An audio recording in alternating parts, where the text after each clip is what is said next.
have to work on my backing. You guys have it down. Well, we spend way too much time of our lives doing, not that this is not worth our time, but of course, getting ready to do Zoom calls. We've all lived in that world, so. Of course, no, I know that's the world we're in right now. But yeah, I want you guys to get into it. I mean, tell me a little bit about how the pieces started coming together individually for Red, Green, Blue. Was this something that was in the works individually for you from like string theory against the world even earlier, or was it something just that came in a flurry? It's kind of multiple things. The entire world was, thrown off by the COVID, events of the last 2 years, of course. So everybody's project visions were also delayed or changed. Mm-hmm. And so that, the album we put out last year, Against the World, was originally meant to be a world tour album, but that was actually part of the intention of Against the World. The idea was we're going to do some fun things related to world touring and all that stuff. Oh, that was a good idea. Anyway, okay, jump on back up. You were speaking of concept record. There was a concept record element in that record that we were not able to realize. The album ultimately, Red, Green, Blue. We did start talking about this probably 5 years ago. It's definitely been an album concept that was kind of. I think you reach this certain point as a band. You've been a band for 25 years, and to continue to push yourself, you have to start to add different kinds of elements or change up the way you do things. And this was kind of a really unique way to kind of push yourself. So it's not about the environment so much or the topic. It's like, okay, normally you rely on me to bounce off. Now, okay, you're on your own. Do it in kind of a different way and see what happens. Actually, he said 25 years. So this year our band hits 30 years, which is kind of staggering. But we started 5 years before most people knew about Hanson. So we're hitting that mark, and so you do have this huge history. And one of the things that we've always done, even if you look at songwriting, people see, we always, people are always contributing songs, but we've never listed, this person wrote this or this person wrote that in the band. We just wrote Isaac Taylor, Zach. Sometimes people do more or less, but that's just the way we've always presented our music because we're a collaborative force. And so just the whole idea of here's a record, and here's more individual voices, different aspects of the band. People that see the band live, they get that stronger sense of who the band is, the harmonies, the different people's playing styles, different songwriting styles, singing styles. But then this album, I think one of the things that was important about it for me was the fact that it allowed us to also collaborate with people in a different way. And our co-producers and collaborators are Jim Scott, who's a legend, Grammy-winning producer and engineer. Also, Doggy Garza, incredible talent, producer, writer, performer. Fiona Apple, Midland. Yeah, exactly. And Jim Scott, among Tom Petty, Red Hot Chili Peppers, down everything. Incredible. So the collaboration with them was definitely. It allowed for a different kind of collaboration, sort of with those outside of the group, because frankly, there's a decision to kind of give more deference to one of us on each aspect of it. I actually thought it was just a desire to make it easier on me. So I was really grateful for that opportunity. You don't have to fight for the slots quite the same. Easy. Skills and didn't have to, improve on this one. He was like, okay, 5, I'm done. Yeah. But yeah, it's different. And I mean, one of the things that is really special about this time in our careers, we've worked really hard to have a great relationship with fans, fought hard to keep a strong fan base all over the world as an independent band since 2003 when we left and started our label. And, we're grateful for the trust that our fans have continued to give us that allowed us to try new things. Like you mentioned String Theory, we did a symphony project, there's orchestras all over the world. I mean, that was kind of a, hey guys, this is a big bite. This is not a fair weather fan show. This is come and see this event. And so I think even with this project, there's a little, hey, let's take some risks, let's try some things, and let's give people a chance to get excited about something different. Yeah, you have to do that. I mean, especially 30 years in. I mean, even 10 years in, you have to do something and challenge. You've heard about the 30-year slump. I can't believe it's 30 years. 30 years. I think it's a 30-year hump. When you guys Bump. came out. Yeah. Sorry, I cut you off though. Oh, well, I definitely want to get into the songwriting as well, for you individually and together. But first, just sticking to the album, tell me about the specific colors and why you tied these primary colors. There's kind of two aspects of it. One is, red, green, blue, RGB is a color format, and so as guys who dabble at design and dealing with all that stuff over the years, that's something that's always in your head. RGB. This is an RGB, and RGB makes every color, but they stand separate. But it just happens that the reality of it, and longtime fans will know, is that's kind of always been our colors. Like when we were kids, our mom bought our bedspreads in and green really? And blue, and I think, even if I'm honest, I think some of our process is more red, green, blue, kind of the fieriness of red, the calming, kind of warmth of green, the blue, adventure. Yes, great blue, wide blue yonder, magenta, whatever.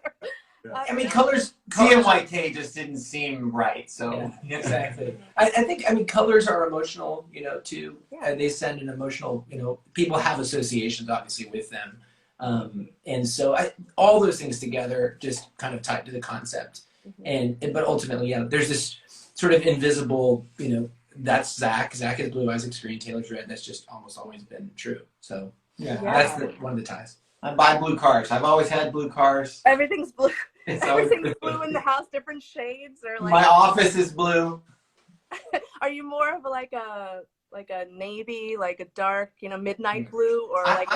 I like all the blues, but I'm probably more of a cobalt kind of man. And here's what's my coffee cup in the middle. There's Taylor's coffee cup. Red. Isaac, show something you're holding. I don't have something right now. I have a green notebook that I wrote all the album winners. It's actually my suit is a dark green right now. I mean, one of the things, bringing it back to you guys songwriting too, these colors, all this stuff triggers emotions and it expresses things. Music, we've talked about this. We do Q&As with fans. We always do interviews with fans each show. A fan that is in the membership gets to do like a one-on-one. And one of the things that has really hit me is this idea of music itself as an art form is such a powerful medium because it brings together everything. Like, it's such an emotional response thing. It's almost unfair as an artist to get to use music to connect with people, because music just causes people to feel things. It's a primal thing. And I think color is that way. And so when you combine all those thoughts together, it's almost like you're telling people how to feel about a project or a group of songs, or even before people, you said, this means this to me, it means something to somebody else. Yeah. Well, and I've heard artists even tell me, sometimes they assimilate colors with music and sounds. And I was curious, because you named the album this and the whole theme, I was curious because you're kind of getting into that a little bit, but do you think, I've heard this before, so I was just curious. We don't mix our songs based on I need more blue, I need more red or green.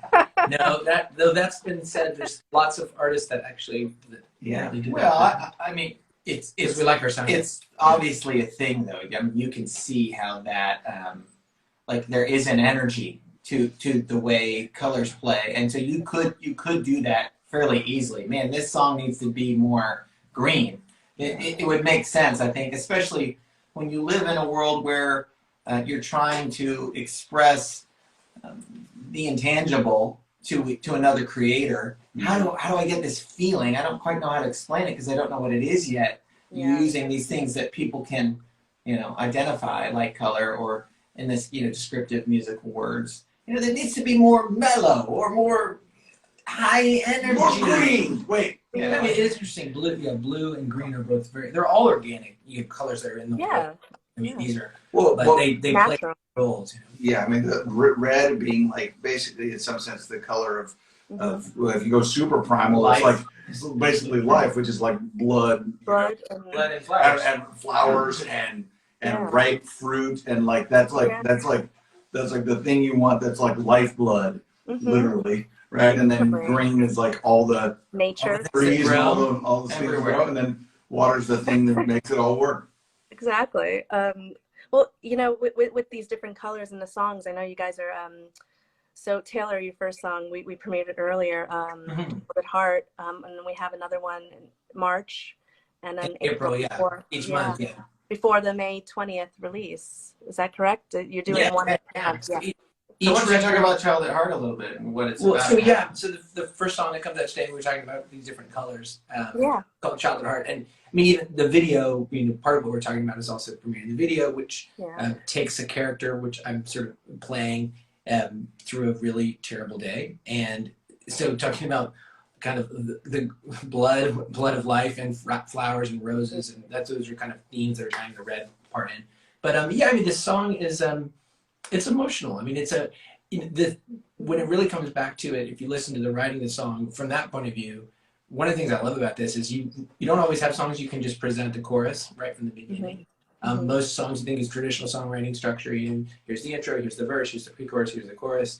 You know, and so I love the fact that this song is very simple, but it really is almost you know, it's almost a prayer. It's a outreach across to someone in a very personal way that says, you know, stay open, stay alive, don't stop giving your heart away to things, don't stop risking things, and you know, retain that sense of optimism and that sense of hope, even when it seems as if everything is just piling on and piling on. And we don't lose the childlike innocence or hope, right? Yeah, exactly. Yeah, exactly. It was written, you know, the writing of it started with, you know, I now have kids that are, you know, almost adults and kids that are very little, and really just thinking about had on my mind so much like that coming of age process that is just so painful a lot of times. Like, okay, now I'm gonna move from here to actually, and at the same time I was sitting with my youngest, and he was just so confident and so clear about what he was wanting that moment and talking to me, and we were sharing experience, and it just sort of hit me that the power of that pure vision of the world, and like when you're there, everything's possible, you know. And so the video, we had a lot of fun. We a longtime friend named Mark Steele and a company here in Oklahoma produced the video, and great team. And we had a challenging concept, which is essentially to tell a story without ever moving the camera. And you know, and so when you watch the video, you see a combination of practical effects and digital effects. I mean, we physically shot the center scene where we're moving the scene in front of, you know, I just stay stationary. And then you see, you know, move from a restaurant into a bar, into, you know, all these different scenarios, ultimately into a car wreck that happens. And this character is just getting abused. I mean, they're just getting, it's like going through the worst day. Everything that you thought could go wrong went wrong. It all happens. Yeah. But the theme about it, you know, videos are funny. A lot of times with music videos, bands make music videos, and they're really just something interesting that gets you excited about the song. But with this one, just really like the idea of wanting to have something that you wanted to watch again because you needed to figure out, well, how did they do that and what actually happened, and I want to see where the details are. But ultimately, it's just about kind of knocking out of the park this idea that, you know, in a very literal way with the visuals, that life is gonna, you know, be hard, right? You're gonna it's gonna abuse you, and also giving love. Every day. Exactly. Every you know, the last 2 years in our lifetime has been one of the strangest times for, you know, the whole world, right? We've experienced kind of a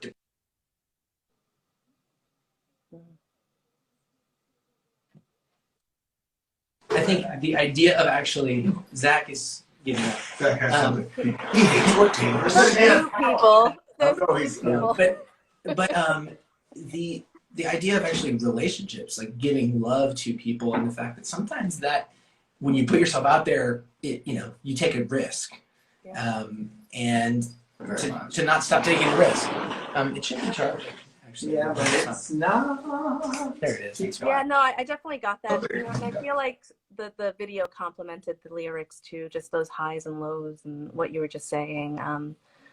I'm curious, like with the 15 songs that, you know, it's coming from 3 different places. Right. 3 different people, 3 different writers. So I'm curious, like how they thread together, you know, individually and just as a whole for the album. We've been really curious about that too. Are we trying to figure it out? I'm very interested to see how people will hear this. And honestly, that's, for me, that was the most exciting part of this project, was not in a way just what it will do, but the way it might change the way people listen to all Hanson music, the whole catalog. Kind of when you separate the colors out, and people are now able to go, wait, when I go listen back to this,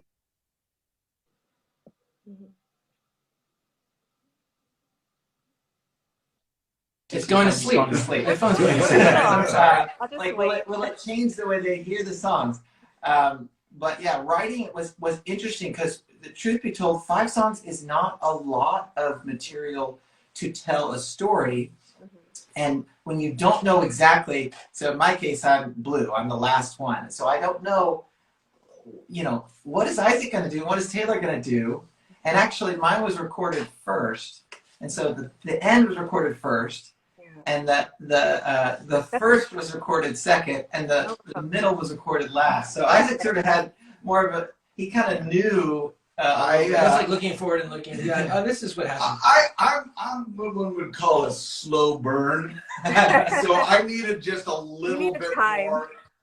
Yeah, I needed just a little bit more time in my process because. Interestingly enough, what this process for me pointed out was how many ideas I had kind of backlogged. Yeah. And it was actually a really difficult process to decide, because what's so strange about I mean, I feel like I learned a ton about myself and about us all at the same time. A lot of things that I didn't necessarily expect to learn, and some that I kind of figured, now you're going to have to share something. Yeah, so my thing was, the thing that I learned about it was how significant the collaboration is. Right. In the sense of how we kind of feed off of each other, and the little bits and pieces that we drop into each other's kind of ideas as a unit, that I kind of think I was taking for granted some of that, but also similarly taking for granted the fact that when you don't have that, how deliberate you have to be about certain decisions that you're making, and really knowing what you want to say and how you want to say it and feel. And so, everybody goes through a different version of that, but for me, that was certainly a kind of a fun process, and also a kind of unique one. Like the biggest question was basically, what are you going to say with these 5 songs? How do you decide? How do you decide? What you say? Well, somebody asked, I saw a couple of lots of questions, but one that I saw go through was, were you present for each other's recordings? And I think that's kind of speaks to the process. Absolutely. And the answer is for some of it, not all of it. And part of it was to leave room, so everybody had their kind of moment just working with David and with Jim, really to set the tone. And we all used that differently, like the collective time we were together versus the separate time. But I think that the continuity, I mean, one of the things is how people are going to hear this. I mean, no matter what we've written together, we have influenced one another's creative process just by osmosis, because of living, working, and singing together over years and years. But I think the glue is that still the sense of, there's still a sense of who we are. We all still have a sense of our way of seeing the world is at least, unified in wanting to put positive things into the world, wanting to make things that last, that aren't just about, you're writing songs. And we're excited to be on with you guys as an American Songwriter, because songwriting, if you had to strip everything back, we're all singers, we're all players, but writing is one of those things that we've always prided ourselves in, because our great heroes, so many of our great heroes were their authorship, their craftsmanship, is really the thing that we idolized, and still do. Because that lasts forever, it keeps being reimagined. You write a great song and it can be reimagined. And so, it's really incredible gift to get to have, to be able to write songs and share them with people. Of course. I mean, it's unfair that we get to spend so much time doing something that is this I know. special. And it's amazing to everybody that's watching, you're the ones that allow us to continue to get that opportunity. So it's amazing. I don't know that I would say it's unfair, because it's sometimes really hard. Of course it is. I mean, I'm a writer as well, and I feel the pain in a different way, not as a songwriter. It is, well, it's painful, but It is. so digging a ditch. So. Yeah. See, the great thing about digging a ditch is you know that it's just, you got to dig a hole right here, and it's got to be so deep. When somebody says, write a great song, you go, what? You know, is it, how deep is it? How wide is it? How long is it? What material are we going through? Yeah. You know, it's painful abstraction. Yeah. Zach is starting a construction. Painful and glorious at the same time. Absolutely, absolutely. No, and honestly, that's one of my favorite parts about this. And we're talking about Child at Heart, but as we go through these songs, the song "Don't Let Me Down" is the third single. It's the blues single. Yeah. And the story of that one really is the night before we recorded it. David said, "Man, I wish you had another one like this." And to me, that's one of the great joys of being a creator. When someone says, "I wish I had that," you have this ability to go, "Can I tap and create it? Like, I create things. If you want it, I can make it." And that song, you know, people will hear that in a couple months, but I think all of us kind of had moments like that in the process where you dug deeper into yourself, because you weren't relying on your brother as much. Exactly. You weren't filling the holes the way you might normally. Like in the process, you might leave something knowing Taylor was going to come in and add his sound or his idea there. Right? Or you might have a great verse and a chorus idea, and then bring it to everybody. Go, hey, what about this? Right. And that can really change things a lot, depending on. Of course. Yeah, so. It's different when you're working off of each other and individually, and you know, it's the same as someone leaving a band and putting out a solo album. You know, you don't have that band behind you backing you up anymore. You're on your own, and that's it. And you're a songwriter, and I'm curious, because you guys have been doing this for so long, and in terms of, and since we're talking about writing, and that's very important. How has that shifted for you over the years? How do songs come to you in a different way now, individually and well, everybody can comment on that. I mean, for me, it's always it always sort of happens in the most unexpected times. And so the challenge is to be disciplined, to keep being, like, doing the things that are craft versus when the inspiration arrives, so that when the inspiration arrives, you're able to realize it, you know? And I think oftentimes, I know for me, I actually write a lot of the things that I first write come just from up here, not sitting down and like, I have to write this. But what you learn we've written and produced with incredible writers for years, and force ourselves to be disciplined, to be able to be kind of courageous enough to put yourself in pressure and say, now I'm going to start with this, I'm going to sit with these chords.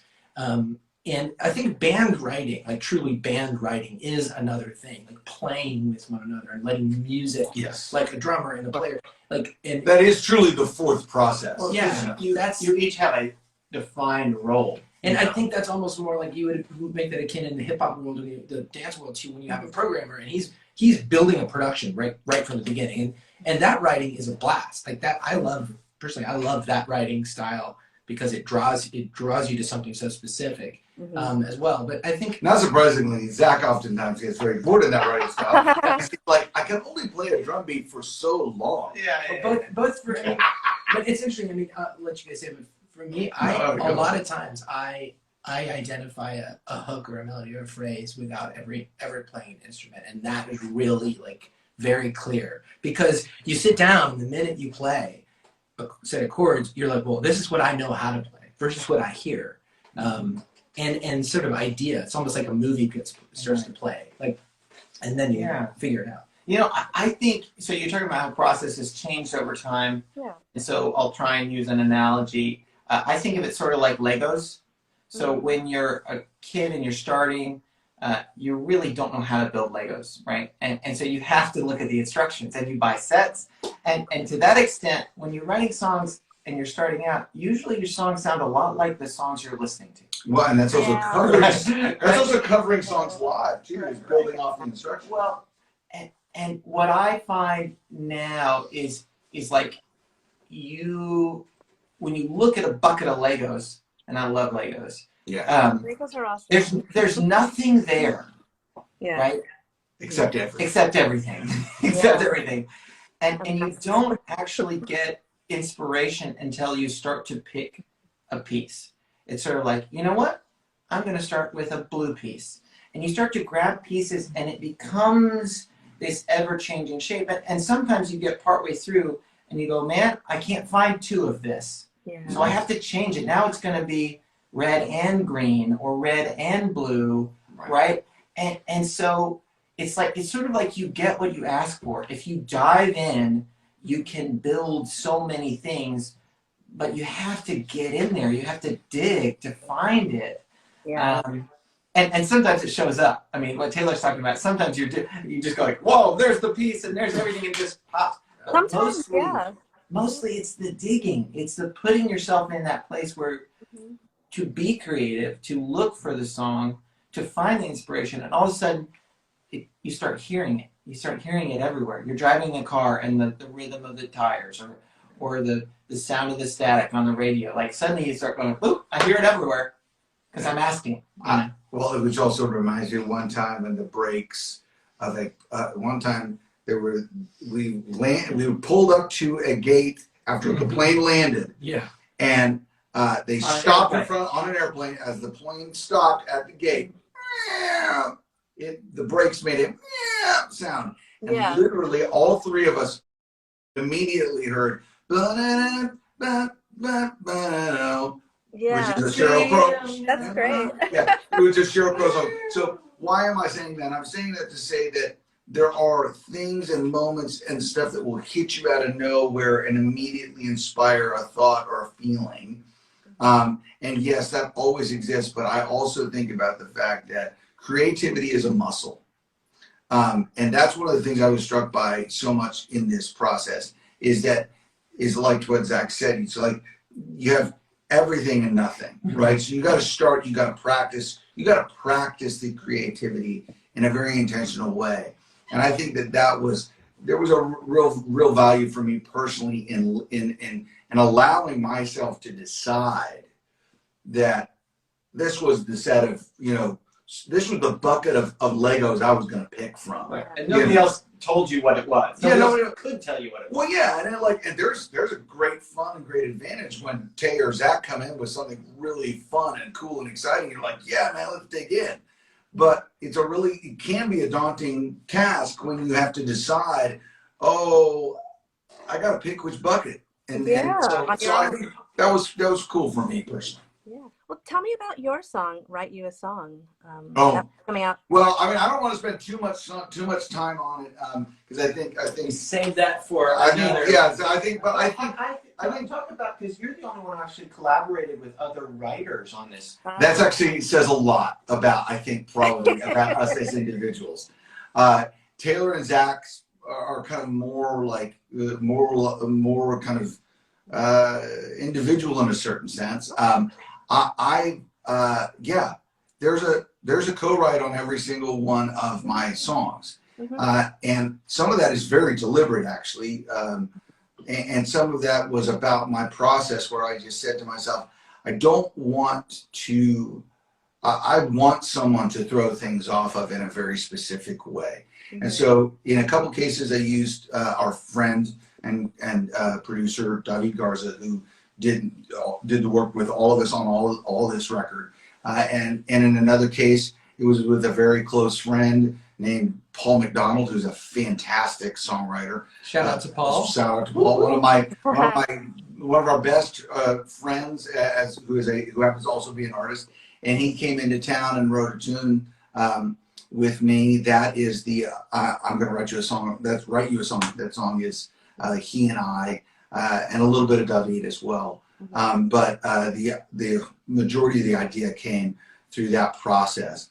And that one's what I'll say about Write You a Song is that it's very personal. It came from a very literal, personal place. And it's very much built around my relationship with my youngest child, who happens to be our only daughter. And just kind of, it's all about memories. It's all about capturing memories and not letting them go. Yeah. And how music has the ability to kind of capture that memory and that moment and always continually remind you of it. It's like an emotion time capsule. Exactly. It is. I feel like and also like short stories in a way, you know, every song. Yeah, exactly. Like kind of like how music videos are kind of like short movies. You know? Exactly. Yeah. And so I think so. It was really, really fun, and actually also co-wrote with our other brother, who happens to also be a very talented singer and songwriter. Mac is his name. Yeah. And his band is called Joshua and the Holy Rollers, and wrote actually a couple songs with him as well. So. Great. Cool. Well, you mentioned emotion, and over here we're hitting 30 minutes, but probably we should wrap. But coming back to where we started with the first song, here we are in February. You think about Valentine's, and the love theme, love is in the air, and when people can definitely go check out the first video. Come back each month. We're gonna have that song. We're gonna have the next, and so lots and lots of music, but. Definitely for everybody watching, everybody listening. I mean, one of the things that's cool about this tour this year is it's a worldwide release. As an independent band, it's always hard to keep connected and have that network everywhere. But everywhere, all over the world, you can get this new music. So definitely go check it out. And I wanted to say one other comment about this song and the video. When people watch the video, it's kind of jarring at first. You see like blood and almost just it's pretty dark. and the reason. So when you're watching this, think about the things we're saying about the story of the song, which is this idea that it's really about staying hopeful and staying taking those chances. And the video is really to show sort of the literal idea of taking abuse, taking beatings from the world. From all the things that come at you. And, this idea of just trying to keep that sense of optimism, that sense of hope is really what, it's all about, and kind of taking that to heart and saying, well, there's always going to be reasons to throw out and go, well, things are likely to go the wrong way. I should give up. But the spirit of the tune and the spirit of the video, and then you'll see every song has its own story. Is to kind of amplify that message. I'm excited. Yeah. I like the abstract nature of the video for Child at Heart, because for me it was a really interesting way to take the song, because you could go a lot more literal in certain ways with just kind of some of the tone, but the way that the concept of kind of both the execution of the video as well as the literal sense of like the literalness is I am getting beat up by the world, and then the abstractness of kind of taking this person back through their memories of how they got to that place, and how do I get through this place? Kind of, right? How do I get beyond it? Well, sometimes you don't know, but maybe you just got to start with I'm going to. Yeah, well, I feel like the past 2 years have really woken us up to that as well. Yes. Oh yeah. Oh yeah. This project, I hope like people will go on this journey with us. Obviously, this month is red, and next month is green, and the month after that is blue, and then the album comes out. But I think hopefully what it illustrates is sort of that we are very different, but we do choose to come together. Like I think that is one of the things I hope people walk away with, and seeing like. We have a song that was put out a few years ago called Compromise, and it's all about just sort of this thing we do. And in the world right now, I think it's a really important message for people to understand. The fact that we're different has nothing to do with why we come together, right? And I think that's the world is really boring when we're all the same. Yeah, and like we don't have the same creative process. If this was longer, I mean, the way we recorded, the way we involve each other. I mean, everyone is kind of on each project. I play drums on stuff, but then sometimes I don't, and everyone went at it their own way, but we're still a band, and we're still on tour together, and we're still singing these songs together. And I think that's an important thing to do right now for people, is to say, we represent being together,